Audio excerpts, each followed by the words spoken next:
आप सभी को मेरा नमस्कार।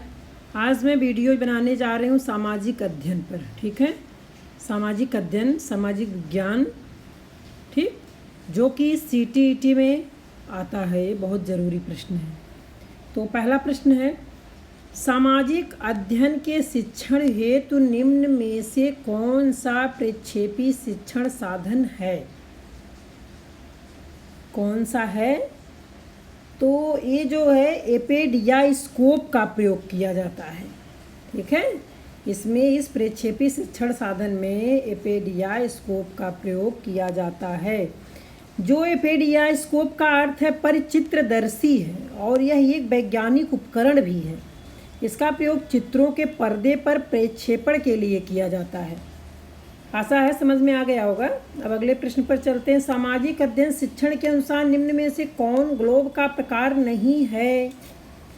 यहाँ नहीं पूछा जा रहा है किसमें नहीं कौन है। ठीक है, भौतिक ग्लोब तो है, खाका ग्लोब भी है, राजनीतिक ग्लोब भी है। ये प्रतिमान ग्लोब नहीं है। ठीक, अब आगे चलते हैं। अगला प्रश्न है, सामाजिक अध्ययन के विषय में निम्नलिखित में से कौन सा कथन असत्य है? यहाँ असत्य पूछा गया है। यह सामाजिक विज्ञान का अंग है। हाँ, ये भी सही है। साधारण तथा सरल है, ये भी सही है। यह मुख्यतः व्यवहारिक पक्ष पर बल देता है। यह मुख्यतः सैद्धांतिक पक्ष से संबंधित है। तो ये जो है यह मुख्यतः व्यवहारिक पक्ष पर बल देता है, ये नहीं है। ठीक है, कथन ये असत्य है और ये सब सत्य है। आगे चलते हैं। अब बता देते हैं इसके बारे में आपको विस्तार से। जैसे सामाजिक अध्ययन सामाजिक विज्ञान, मानविकी और इतिहास का समकलित अध्ययन है। सामाजिक अध्ययन में साधारण तथा सरल व्यवहारिक और सैद्धांतिक पक्षों का अध्ययन किया जाता है। इस प्रकार सामाजिक अध्ययन एक समन्वित व्यवस्थित अध्ययन के सापेक्ष सामाजिक विज्ञान का अंग है। समझ में आ गया? अब आगे चलते हैं अगले प्रश्न पर। निम्नलिखित में से कौन सा सामाजिक अध्ययन के अंतर विषयक उपागम का गुण नहीं है? या फिर नहीं पूछा गया है। ऐसे प्रश्नों में हम भी बहुत कंफ्यूज होते हैं। ठीक है, जब नहीं, क्योंकि एग्ज़ाम हॉल में बैठते वक्त दिमाग उतना स्थिर तो रहता नहीं, तो कभी कभी हो जाती है गलतियाँ, हमेशा नहीं होती। अब इसका क्या है, एक ही अध्यापक पूरी कक्षा का संचालन कर सकता है। हाँ, ये भी सही है। विषय वस्तु का पुनः पठन कम होता है या फिर नहीं होता, ये भी सही है। ठीक है, बस्ते के बोझ को कम करने में सहायक। हाँ, ये भी है। बच्चे विषय विशेष में विशेष योग्यता अर्जित करते हैं, ये उपागम का गुण नहीं है। ये चौथा सही हो जाएगा। ठीक है, अब उदाहरण जैसे अगर शिक्षक स्वतंत्रता आंदोलन पढ़ाते समय भारतीय लोकतंत्र की बात करते हैं तो इससे दो विषयों में संबंध स्थापित होता है। ठीक है, जैसे सामाजिक अध्ययन में बच्चे विषय विशेष में योग्यता अर्जित करते हैं, यह अंतर विषयक उपागम के गुण नहीं है, क्योंकि अंतर विषयक उपागम में सामूहिकता की भावना पर बल दिया जाता है। इसलिए इसमें दो या दो से अधिक विषयों को एक साथ जोड़कर पढ़ाने पर बल दिया जाता है। ठीक है, अगला प्रश्न है, भारतीय संविधान का अनुच्छेद 51 का संबंधित है। किससे संबंधित है? मौलिक अधिकारों से नहीं, ये मौलिक कर्तव्यों से है। कैसे? भारतीय संविधान के अनुच्छेद 51 का संबंध मौलिक कर्तव्य से है। मौलिक कर्तव्य सरदार स्वर्ण सिंह समिति की अनुशंसा पर संविधान के 42वें संशोधन 1976 ईस्वी द्वारा संविधान में जोड़े गए इन्हें रूस के संविधान से लिया गया है। मौलिक कर्तव्यों की संख्या वर्तमान में कितनी है? 11 है। ठीक है, आगे चलते हैं। गुट निरपेक्षता की नीति को भारतीय विदेश नीति के रूप में किसने प्रारंभ किया?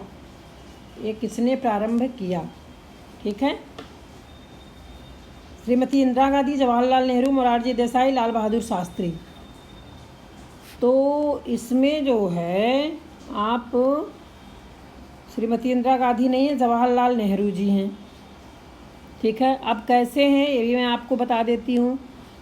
गुप्त निरपेक्षता की नीति को भारतीय विदेश नीति के रूप में स्थापित करने का श्रेय पंडित जवाहरलाल नेहरू को है। इसकी स्थापना वर्ष 1961 में पहले शिखर सम्मेलन बेलग्रेड में हुई थी। इसके संस्थापकों में पंडित जवाहरलाल नेहरू, मिस्र के पूर्व राष्ट्रपति अब्दुल नासिर वह यूगोस्लाविया के राष्ट्रपति जोसेफ टीटो और इंडोनेशिया के डॉक्टर सुकर्णो थे। गुटनिरपेक्षता का सचिवालय काठमांडू, नेपाल में है। ठीक है, कहाँ पर है? नेपाल में है। कभी कभी ये भी पूछ लेते हैं। अगला प्रश्न है, भारतीय संविधान के किस अनुच्छेद द्वारा राज्य सरकारों को ग्राम पंचायतों को गठित करने हेतु निर्देशित किया गया है? अनुच्छेद 32 नहीं, अनुच्छेद 48 ये भी नहीं, अनुच्छेद 40 में किया गया है। ठीक है, इसके बारे में भी समझ लीजिए। भारतीय संविधान के अनुच्छेद 40 में राज्य सरकारों को ग्राम पंचायतों के गठन हेतु दिशा निर्देश दिया गया था। वर्ष 1986 में गठित एल.एम. सिंघवी समिति की सिफारिश पर 73वें संविधान संशोधन अधिनियम 1993 के द्वारा पंचायती राज को संवैधानिक दर्जा प्रदान किया गया है। इसके लिए संविधान के भाग 9 तथा अनुसूची 11 का प्रावधान किया गया है। ठीक है, अगला प्रश्न है, संविधान के अनुसार राज्य व्यवस्थापिका के उच्च सदन का गठन और समाप्ति की संस्तुति की जाती है? मुख्यमंत्री द्वारा नहीं, राज्यपाल द्वारा ये भी नहीं, मंत्रिपरिषद द्वारा ये भी नहीं, विधानसभा द्वारा किया जाता है। कैसे? राज्य व्यवस्थापिका के उच्च सदन को विधान परिषद कहा जाता है तथा इसके गठन और समाप्ति का अधिकार विधानसभा को है। यदि किसी राज्य को विधानसभा अपने कुल सदस्यों के पूर्ण बहुमत तथा उपस्थित और मतदान करने वाले सदस्यों को 2/3 बहुमत से प्रस्ताव पारित करे तो संसद उस राज्य में विधान परिषद स्थापित कर सकती है तथा उसकी समाप्ति भी कर सकती है।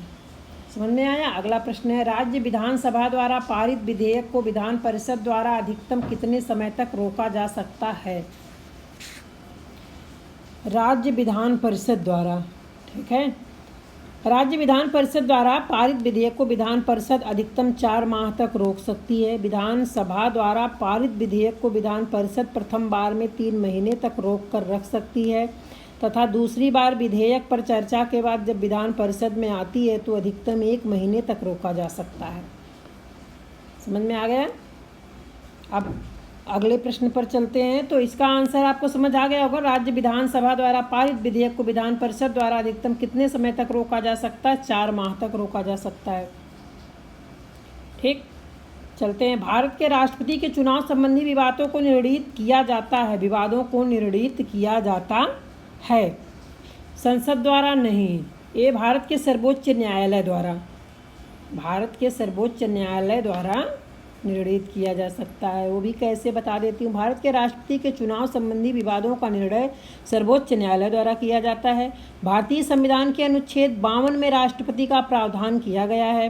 राष्ट्रपति देश का संवैधानिक प्रधान होता है तथा भारत का प्रथम नागरिक कहलाता है। अगला है, यदि कोई व्यक्ति संसद का सदस्य नहीं है और उसे मंत्रिपरिषद का सदस्य बनाया जाता है तो उसे कितने समय के अंतर्गत किसी भी सदन की सदस्यता प्राप्त करना अनिवार्य है? ठीक है, 3 माह में नहीं, 6 माह में। हाँ, 6 माह सही है, 12 माह गलत है, 9 माह भी गलत है। अब मंत्रिपरिषद का सदस्य बनने के लिए वैधानिक दृष्टि से यह आवश्यक है कि व्यक्ति संसद के किसी सदन का सदस्य हो। यदि व्यक्ति मंत्री बनते समय संसद सदस्य नहीं है तो उसे 6 महीना के अंदर संसद, राज्यसभा प्लस लोकसभा का सदस्य बनना अनिवार्य है, अन्यथा उसे अपना पद छोड़ना होगा। ठीक है, अगला प्रश्न है, भारत के राष्ट्रपति के खिलाफ महाभियोग प्रक्रिया भारतीय संविधान के किस अनुच्छेद के तहत रखी गई है?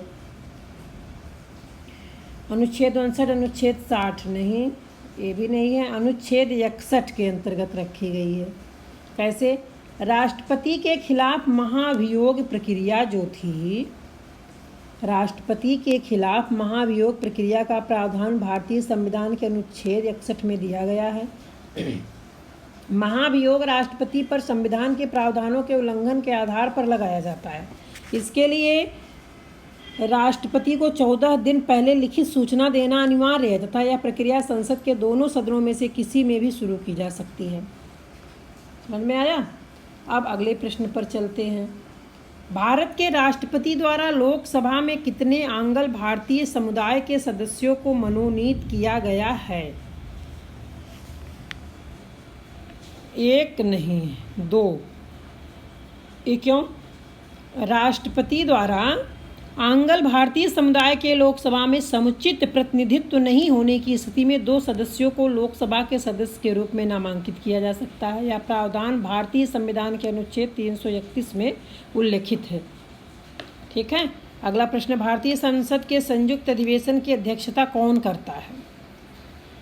बहुत महत्वपूर्ण है। ये लोकसभा का अध्यक्ष करता है। ठीक है, अब इसके बारे में नहीं बता रही हूँ विस्तृत। ठीक है, अगला चलिए, भारतीय संविधान के 10वीं अनुसूची संबंधित है। 10वीं अनुसूची संबंधित है चुनाव से, पंचायतों से नहीं, दल बदल से है। ठीक है, अगला है, भारत के सर्वोच्च न्यायालयों में न्यायाधीशों की संख्या को कौन बढ़ा सकता है? ये बताइए आप। ये भी प्रश्न कई बार पूछा गया है। राष्ट्रपति की, प्रधानमंत्री की, इनमें से कोई नहीं, ये संसद। ठीक है, ये संसद बढ़ा सकता है। भारत के सर्वोच्च न्यायालयों में न्यायाधीशों की संख्या में बढ़ोतरी करने का अधिकार संसद को है। भारतीय संविधान के अनुच्छेद 124 में सर्वोच्च न्यायालय के गठन का प्रावधान किया गया है तथा वर्तमान समय में एक मुख्य न्यायाधीश सहित 33 अन्य न्यायाधीश सर्वोच्च न्यायालय में पदस्थापित हैं। ठीक है, अगला प्रश्न है, पिछड़ा वर्ग आयोग के प्रथम अध्यक्ष कौन थे? बीपी मंडल नहीं है। ठीक है, बीपी मंडल नहीं है। काका साहेब इसमें हैं, काका साहेब कालेलकर हैं। ठीक है, ये भी नहीं है। एम सिंह, एम सिंह में भी नहीं है, काका साहब कालेलकर हैं। अब इनके बारे में बता देती हूँ कुछ। जैसे प्रथम पिछड़ा वर्ग आयोग का गठन वर्ष 1953 में काका साहेब कालेलकर की अध्यक्षता में गठित किया था। भारतीय संविधान में अनुच्छेद 340 के अंतर्गत अनुसूचित जातियों एवं जनजातियों तथा पिछड़े वर्ग के लिए सरकारी नौकरियों में आरक्षण का प्रावधान किया गया है।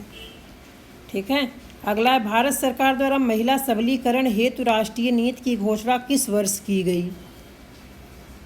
1999 में नहीं, 2000 में नहीं, 2005 में नहीं, 2001 में 2001 में की गई थी। जैसे भारत सरकार द्वारा महिला सबलीकरण सशक्तिकरण हेतु राष्ट्रीय नीति की घोषणा वर्ष 2001 में की गई थी। कई बार ये प्रश्न आया है। इस नीति का लक्ष्य महिलाओं की उन्नति, विकास तथा सशक्तिकरण को मूर्त रूप देना है। इसके अंतर्गत महिलाओं के पूर्ण विकास हेतु सकारात्मक आर्थिक तथा सामाजिक नीतियों के जरिए एक माहौल का निर्माण करना होता है ताकि वे अपनी क्षमताओं का उपयोग कर विकास की मुख्य धारा में आ सकें। ठीक है, अगला है, उत्तराखंड की विधानसभा में अनुसूचित जाति के सदस्यों के लिए कितने स्थान सुरक्षित किए गए? 9 नहीं। दूसरा 11, ये भी नहीं है। ठीक है, इसमें जो है 13 है। ठीक, इस प्रश्न का आंसर हो जाएगा 13, क्योंकि उत्तराखंड विधानसभा के कुल सदस्यों की संख्या 70 है। इसमें अनुसूचित जाति के सदस्यों के लिए 13 सीटों का प्रावधान किया गया तथा 2 सीटें अनुसूचित जनजाति के लिए आरक्षित हैं। ठीक है, अगला है, निम्न समितियों में से कौन चुनाव सुधार से संबंधित नहीं है? तारकुंडे समिति नहीं, इंद्रजीत गुप्त समिति नहीं, दिनेश गोस्वामी समिति नहीं, है सरकारिया समिति है। कैसे? सरकारिया समिति का संबंध केंद्र राज्य संबंध से है। ठीक है, जिसका गठन वर्ष 1983 में किया गया था। इसके अतिरिक्त तारकुंडे समिति 1974 से 75, इंद्रजीत गुप्ता समिति 1998 और दिनेश गोस्वामी समिति 1990 का संबंध चुनाव सुधार से है। ठीक है, अगला प्रश्न, निम्न में से कौन भारत में कृषक आंदोलन नहीं है? यहाँ नहीं पूछा गया है, तो खेड़ा आंदोलन तो है, शेतकारी आंदोलन भी है, भारतीय किसान यूनियन भी है। ठीक है, इसमें नामधारी आंदोलन नहीं है। निम्नांकित में से कौन वैशेषिक दर्शन का संस्थापक था? जैमिनी नहीं है, गौतम भी नहीं है, व्यास भी नहीं है, कणाद ऋषि थे। ठीक है, कणाद ऋषि थे। और इनके बारे में बता देती हूँ थोड़ा। जैमिनी पूर्व मीमांसा के गौतम न्याय दर्शन के संस्थापक थे तथा महर्षि व्यास द्वारा महाभारत की रचना की गई थी। ठीक है, अगला प्रश्न है, निम्नांकित हड़प्पा नगरों में से कौन सा नगर पूर्णतः विशेष रूप से कला निर्माण को समर्पित था? कला निर्माण को समर्पित था तो रोपड़, चन्हूदड़ो, सुरकोटड़ा, राखीगढ़ी। इसमें चन्हूदड़ो सही हो जाएगा। ठीक है, चनूदड़ो सिंधु घाटी सभ्यता से संबंधित एक पूरा स्थल है। यह क्षेत्र पाकिस्तान के सिंध प्रांत के मोहनजोदड़ो से 130 किलोमीटर दक्षिण में स्थित है। यहाँ पर 4000 से 1700 ईसा पूर्व एक नगर बसा था। यहाँ पर इंद्रगोप मनकों का निर्माण किया जाता था। ठीक है, अगला है, निम्नांकित में से कौन सूरसेन महाजनपद की राजधानी थी? तो कौशल नहीं था। कौन सी राजधानी थी? कांची भी नहीं, उज्जैनी भी नहीं, ये मथुरा था। मथुरा जैसे भारतीय इतिहास के महाजनपद काल में मथुरा सूरसेन की राजधानी थी। मथुरा भारतीय संस्कृति एवं सभ्यता का केंद्र रहा है। यहीं पर भगवान श्री कृष्ण का जन्म हुआ था, तब भारत की प्राचीन नगरी के रूप में विख्यात रहा था। मथुरा के उत्खनन से कुषाण कालीन साक्ष्य भी मिले हैं, जो मथुरा संग्रहालय में रखे गए हैं। ठीक है, कौन कौन देखा है? जो देखा होगा वो बताएगा मुझे। ठीक है, अगला प्रश्न है, निम्नांकित में से किस स्थान पर हमें अशोक का बृहद शिलालेख मिलता है?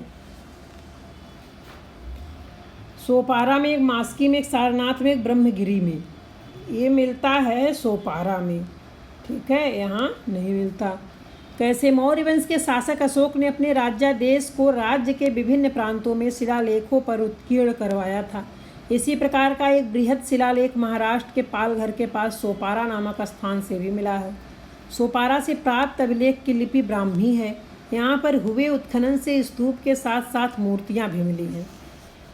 ठीक है, अगले प्रश्न पर चलते हैं। निम्नांकित में से किस काल में भारत में सर्वप्रथम स्तूप अस्तित्व में आए?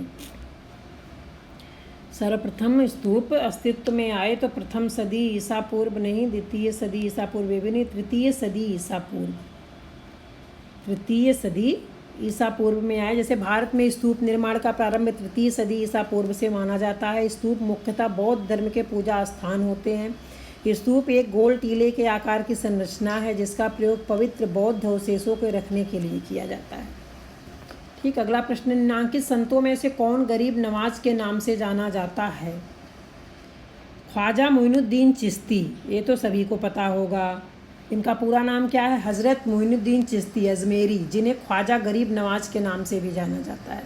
ठीक है, इस्लाम धर्म के चिश्ती संप्रदाय में संबंधित थे। इनका जन्म 1135 ईस्वी में सिस्तान में हुआ था। इन्होंने भारत के अजमेर नामक स्थान पर रहकर इस्लाम धर्म के प्रचार प्रसार के लिए कार्य किया था। बाद में अजमेर में ही इनका इंतकाल हो गया। ठीक है, अगला प्रश्न है, निम्नांकित में से कौन सा मुगल काल में प्रचलित पद जिन्स एक कामिल का अर्थ है?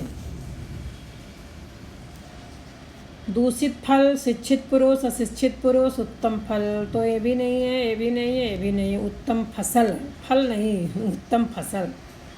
ठीक है, मुगल काल में विभिन्न फसलों की पैदावार होती थी तथा इन फसलों में उत्तम फसल को जिन्स एक कामिल कहा जाता था। इन उत्तम फसलों को जिन्स एक कामिल कहा जाता था। अब निम्नांकित में से कौन सल्तनत काल में बंदगान थे? ये बताना है। घरेलू सेवाओं के लिए क्रय किए गए दास नहीं, कृषि सेवाओं के लिए क्रय किए गए दास, ये भी नहीं, धार्मिक सेवाओं के लिए क्रय किए गए दास, ये भी नहीं है।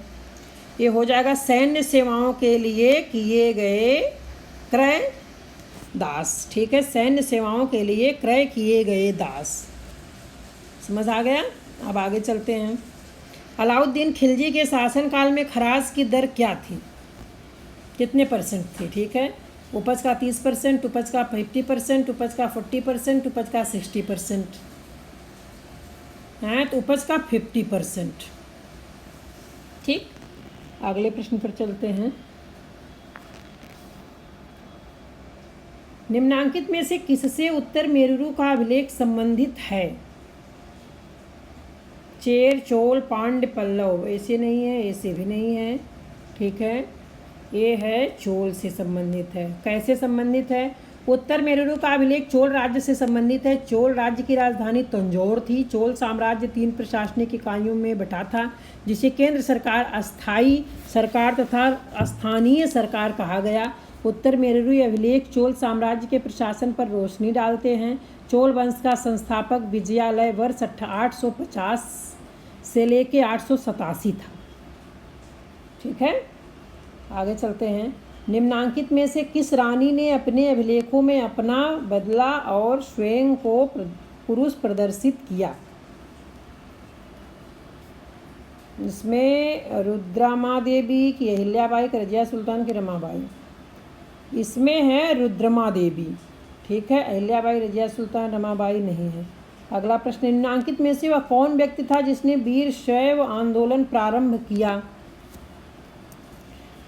तो नम्मलावार नहीं, सुंदरार नहीं, अप्पार नहीं, इसमें है बसवन्ना, ठीक है। इसमें है बसवन्ना।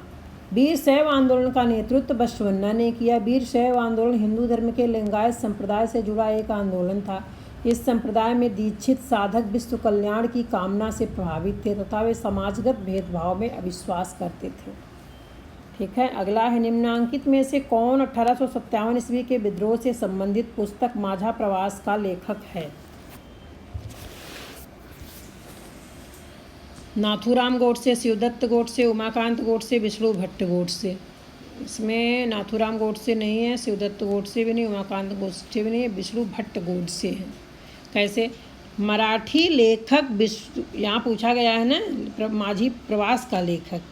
मराठी लेखक विष्णु भट्ट गोडसे ने माझा प्रवास पुस्तक लिखी, जिसमें उन्होंने 1857 ईस्वी की क्रांतियों रानी लक्ष्मीबाई की विशेष रूप से चर्चा की है।